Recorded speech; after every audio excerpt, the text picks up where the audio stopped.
Welcome to the Metaville. I'm Jeanne Curtin. I'm an attorney and the Business Partnerships Director for Rocket Ship Consultants, and I'm excited to be one of your ambassadors to the Metaverse today.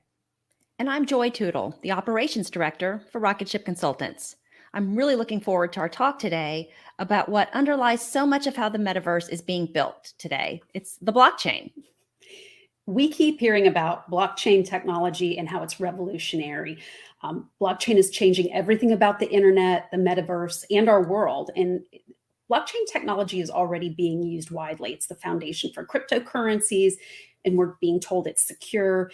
It's what makes non-fungible tokens, NFTs, and owning virtual real estate possible. And some believe it's solving problems with the supply chains, identity theft, and copyright. But what the heck is blockchain? We keep reading about it every day. And why is it changing the world? It's built by the tech savvy, but that doesn't mean non-techies shouldn't understand what is happening and why it's so important. As ambassadors to the metaverse, we're here to help. So Joy, do you think you can give us a basic definition and description of what the heck blockchain is? Sure. And I know it may seem intimidating, but it's not that bad. The blockchain is basically a digital ledger, and it's used to record transactions across a decentralized system. The blockchain is where transactions are recorded to a shared ledger in a decentralized peer-to-peer network that facilitates tracking. It's a chronological and complete record of every network transaction, and it gets distributed to a series of devices that are all a part of the network. Okay, so that still probably needs to be broken down. What do I mean by a decentralized peer-to-peer network? Instead of the traditional centralized database to store and manage data, which most of us are probably familiar with, a blockchain database is decentralized, meaning the same database is installed on each and every individual stakeholder's computer or device, or nodes, that are participating in this elaborate blockchain network. No one computer or organization can own the chain. Instead, it's a distributed ledger shared to all nodes that are connected to the chain. Nodes can be any kind of electronic device that maintains a copy of the blockchain, but they're generally high-powered computers, and they keep the network functioning. Every node has its own copy of the blockchain, and this keeps the system fair, secure, and immutable. A blockchain node's main purpose is to verify the validity of the next batch of network transactions called blocks. Each node has a unique identifier attached to its device, and that allows it to be distinguished from others in the network. Each transaction must be verified by each node before being added as a block to the chain, thus the term blockchain. Each and every node on the network has to approve any new added block in the chain. Okay, you mentioned earlier the word immutable. What does that mean? Yes, each entry is immutable, meaning you cannot go back and directly change any previous blocks in the chain. Blocks can only be added and never deleted. So any changes, even to fix errors, they have to be tracked as new blocks after approval and agreement by all the other peer participants.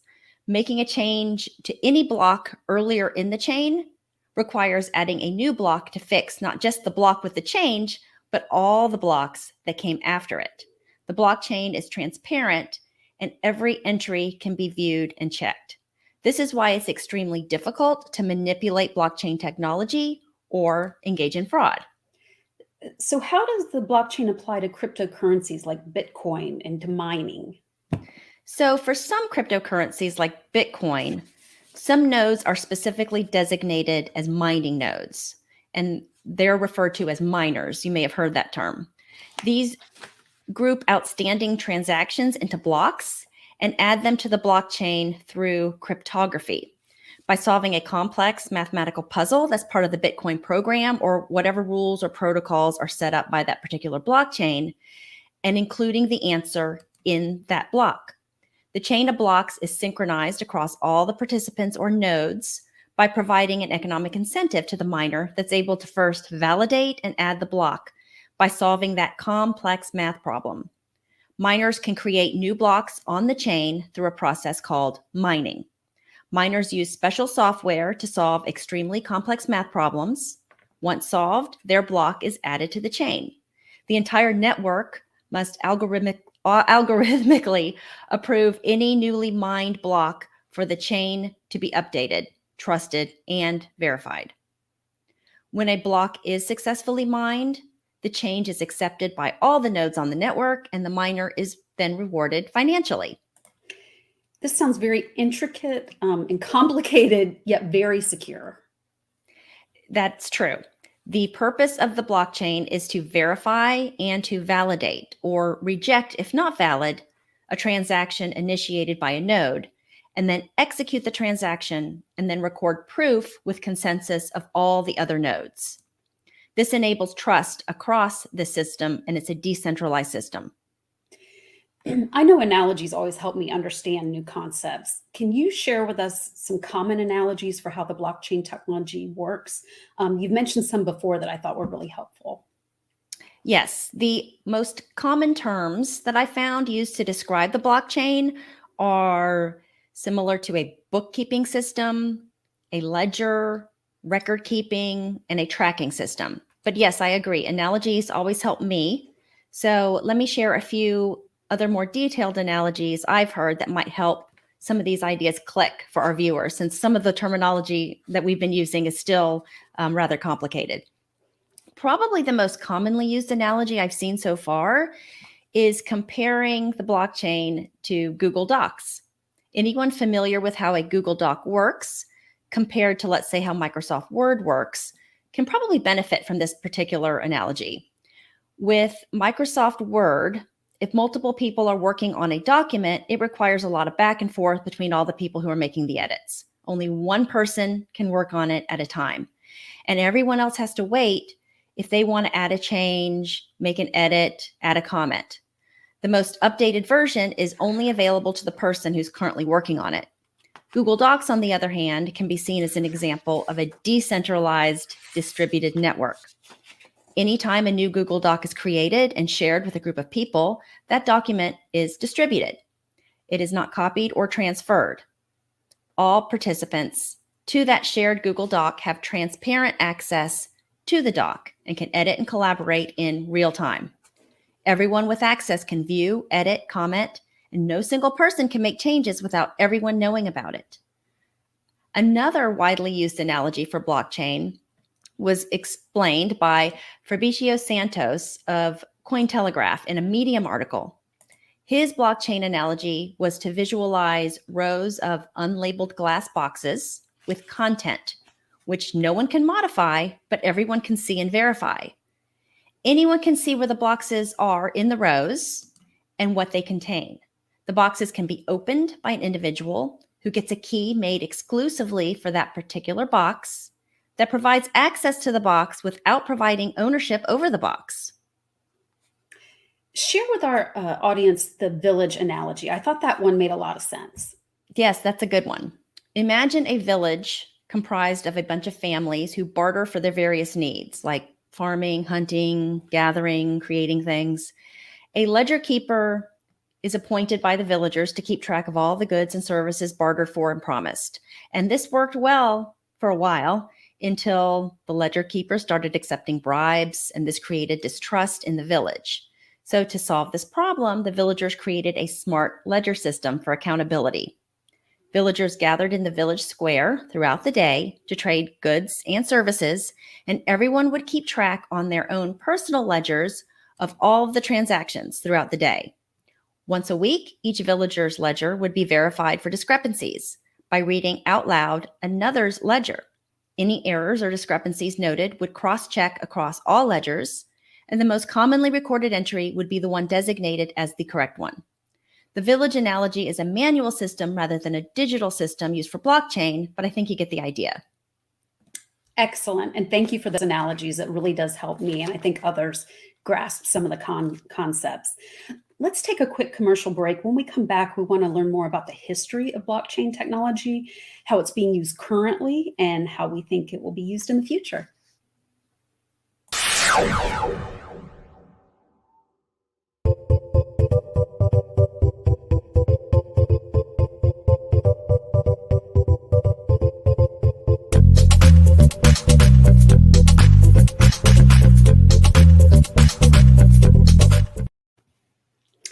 Welcome back. Today we're talking about blockchain technology, and we're really trying to provide a 30,000-foot view to help our non-tech savvy viewers understand what it is and why it's so important to the metaverse. I really think those analogies you shared just before the break were helpful.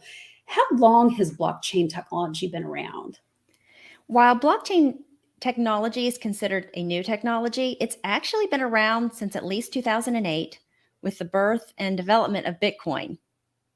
You may have heard the pseudonym Satoshi Nakamoto. We don't know if this is a person or a group, but Nakamoto published Bitcoin, a peer-to-peer electronic cash system. Bitcoin was the first viable digital currency born on the internet. Bitcoin used the blockchain so that there was no need for a traditional bank or a central authority, governance, or oversight. It was and is completely managed through consensus of all users of the currency. By 2009, the first successful Bitcoin transaction took place, and in 2010, the first Bitcoin purchase was made. 2 Papa John pizzas were exchanged for 10,000 Bitcoins, worth around $60 at the time. Now we understand it may be worth in the tens of millions of dollars.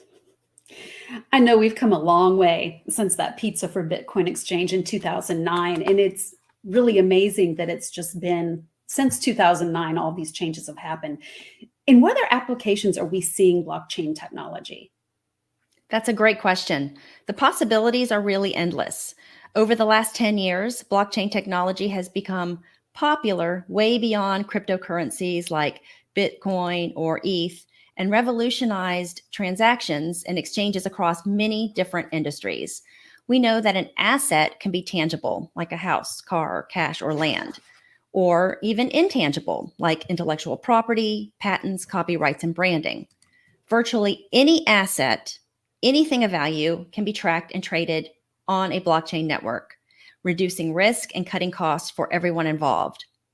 Now, with the integration of smart contracts to define conditions for an action to be taken, we are seeing unlimited applications for blockchain technology across a variety of industries.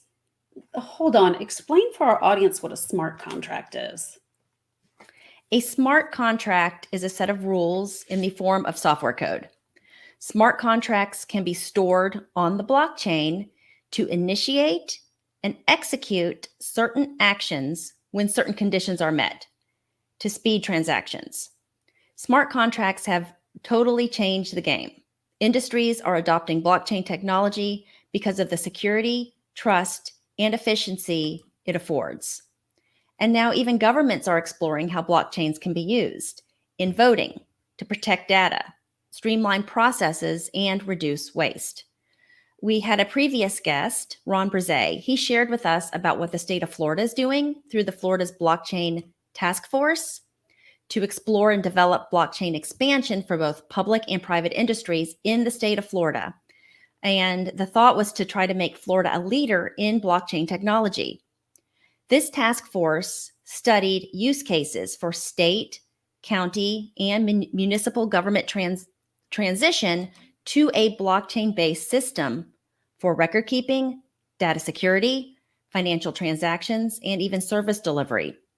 Some examples of what they looked at included property deed recording, academic credentialing for university records, healthcare provider data licensure retention, vital records retention, and even creation of an energy credit marketplace. And you can get a copy of the report from the Florida Blockchain Task Force at the website that's shown below here. How has the pandemic impacted the adoption of blockchain technology?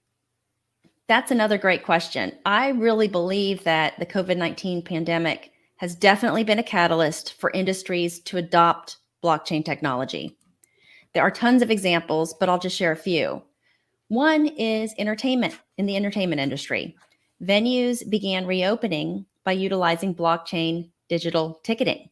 A company called True Tickets is one such example. They provided contactless digital ticketing delivery. It's secure and can be integrated with existing ticketing platforms, utilizing IBM blockchain, which provided the benefit of contactless mobile delivery of tickets, security for ticket purchases, rights management through the smart contracts built into the blockchain, and protection against fraud and scalping by ensuring traceability and authenticity. Also, the World Economic Forum has been actively advocating for blockchain technology to mitigate the impact of pandemic disruptions to global value chains. The World Economic Forum adopted a blockchain toolkit designed to help supply chain actors develop and deploy blockchain solutions. In the last couple of years, we've seen major port operators make the move toward adopting blockchain technology. Blockchain technology can be applied to track fraud in finance, securely share patient medical records between healthcare professionals, and even act as a better way to track intellectual property in business and music rights for artists. We're seeing how blockchain is working in the supply chain, healthcare, retail, media, and advertising. Blockchain can fuel innovation in the energy industry, telecommunications, manufacturing, insurance, financial services, education, and transportation. Wow. Thank you so much for explaining blockchain technology for our audience. That was very informative and I know gave people a lot to think about. It's going to be very exciting to see the impact of blockchain technology on all facets of the real world and in the metaverse. And speaking of the metaverse, the Metaville covers all topics related to the metaverse. To be a guest, give us a show idea, or become a sponsor, please reach out to us. Our emails are at the bottom of the screen now. And don't forget to like and subscribe to our show, and of course, share it on your social media channels. Signing off from Metaville, I'm Jeanne Curtin. And I'm Joy Tootle.